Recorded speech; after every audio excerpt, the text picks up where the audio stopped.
Maybe whatever discussion involved Phyno wasn't relevant to what Peter wanted to reveal publicly.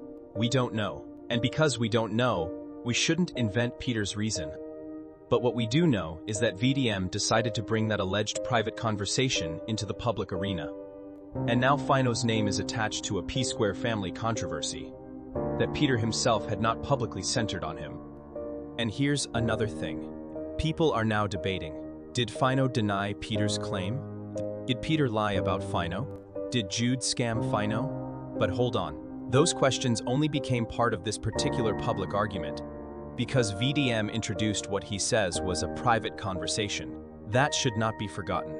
And even VDM's version needs to be described accurately. VDM says Peter told him something. VDM says Phyno subsequently told him something different. Unless Peter or Phyno publicly provides the full context themselves, we are listening to VDM recount two conversations. That is not the same thing as Nigerians sitting inside those conversations themselves. So I'm not going to sit here and put words into Phyno's mouth. And I'm not going to pretend I know everything Peter privately discussed. My question is much simpler. VDM, why did Phyno need to become part of your public response when Peter himself didn't bring Phyno into his public series? If your problem was with Peter's parts 1 through 8, respond to what Peter said in parts 1 through 8. If Peter produced a document publicly, challenge the document. If Peter made an allegation publicly, challenge the allegation. If Peter gave the wrong date publicly, correct the date. But when you start opening up private conversations and bringing additional names into the story, you are no longer simply fact-checking Peter's public videos. You are expanding the controversy, and that is exactly why so many people are telling Peter, don't reply, because look at what has already happened. The original story was Peter, Paul, Jude. Now suddenly, we have Peter, Paul, Jude, VDM, Phyno, and more people are entering. Where does it end? This was originally an Okoye family story. Let the people who actually lived that story answer one another. And, please, leave people who did not voluntarily enter the public conversation out of the crossfire. Because if Phyno wants to publicly tell Nigerians something about Jude, Peter, or P-Square, Phyno has a mouth. Phyno has a platform. Phyno can speak for himself. He does not need Peter to speak for him, and he certainly does not need VDM to speak for him. That is where I stand. And ironically, this Phyno situation gives Peter another reason not to respond to VDM, because once Peter replies about Phyno, what happens? Then, VDM replies. Then somebody asks Phyno to reply. Then, Jude responds. Then bloggers start calling everybody. Before you know it, one family's dispute has become an entertainment industry civil war. Peter, stay on your original story. Don't follow every distraction. Then, another development happened. A woman came forward publicly and gave a very different explanation for at least some of Peter's effort to reach VDM. According to her account, she had allegedly lost $60,000 to scammers and asked Peter to help her contact VDM because she believed VDM's platform might help bring attention to her situation. She claimed. Peter agreed to assist her and contacted VDM on her behalf. Now listen carefully because accuracy matters.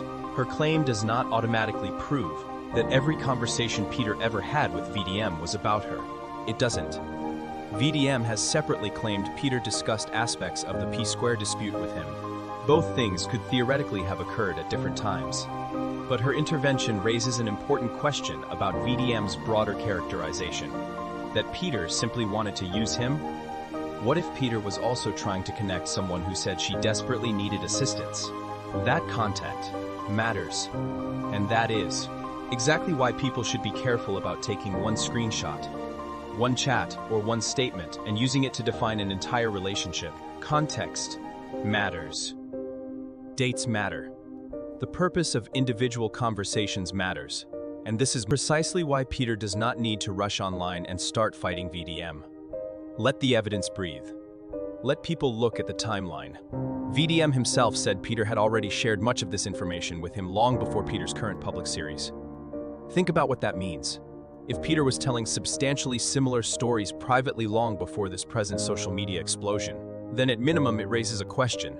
Was Peter simply inventing a brand new story for social media in 2026? Or has he been consistently complaining about these issues privately for some time? That doesn't prove every allegation Peter has made, but the timeline matters. Because consistency over time is something reasonable viewers are going to consider when deciding whose explanation they find credible. And ironically, by telling Nigerians that Peter had discussed these things with him long ago, VDM may have confirmed something important. Peter's grievances did not suddenly begin when he switched on a camera in 2026. That point shouldn't be ignored. Then came something else that I found strange. VDM eventually began assigning percentages of blame. According to reports of his final position, he put approximately 40% of the responsibility on Jude, 30% on Peter, and another 30% on Peter's wife, family and others involved. And my question is, how exactly do you calculate something like that? Where is the formula? Where is the spreadsheet? Where is the family conflict calculator? Why 40%? Why not 47? Why exactly 30? A family dispute involving decades of relationships, management decisions, marriages, contracts, emotions and business interests cannot realistically be reduced to a neat mathematical score simply because somebody has watched videos and spoken to some of the people involved. You can say, I think Jude carries more responsibility. You can say, I believe Peter made mistakes too.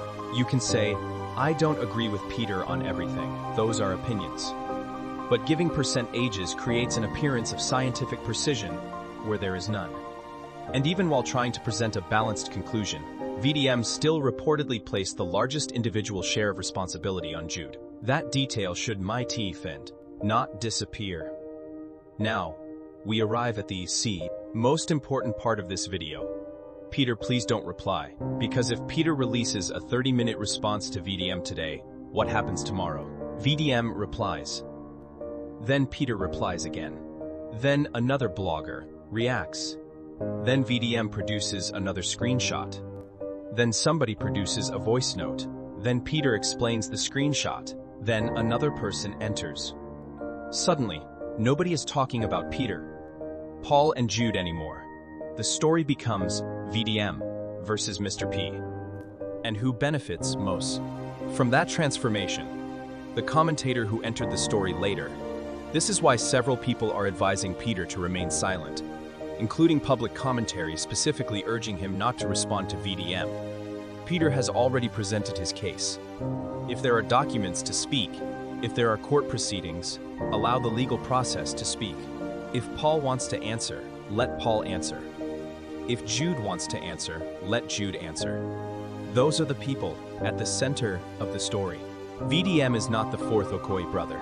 He isn't the former fourth member of P Square. He wasn't standing on stage beside Peter and Paul during their career.